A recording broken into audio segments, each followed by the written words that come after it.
say lên đấng rê ngài lo phi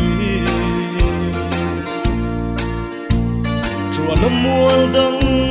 tu rê cân đồn lâu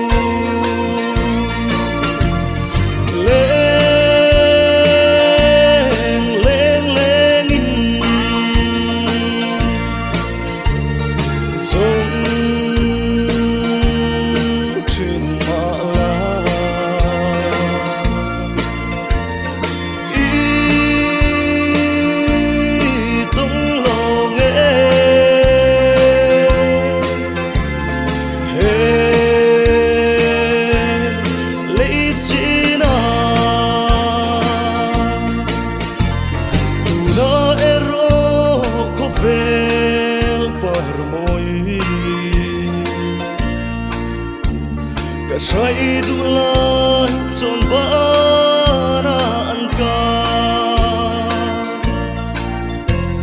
i chan tu ren ka don say ngam lo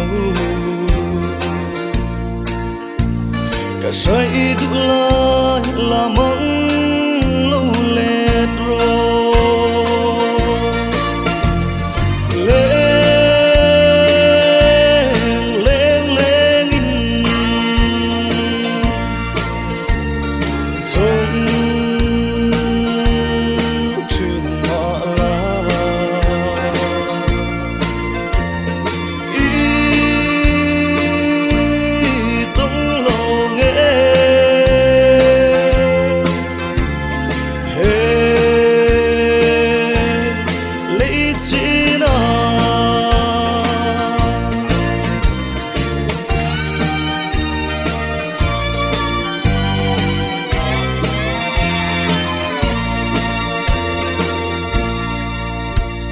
ka say du lai ka en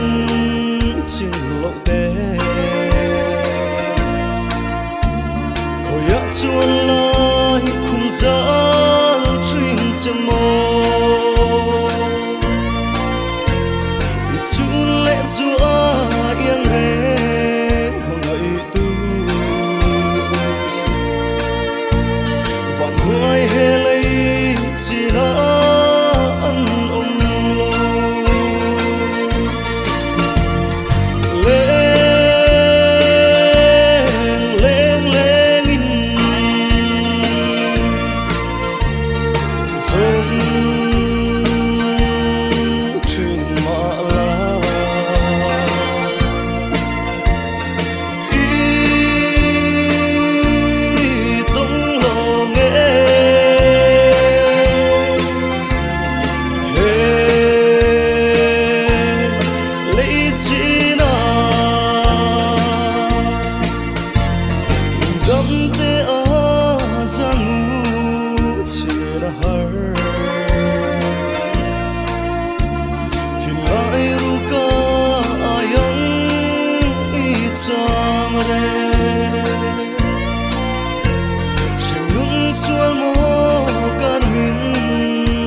Xua na wang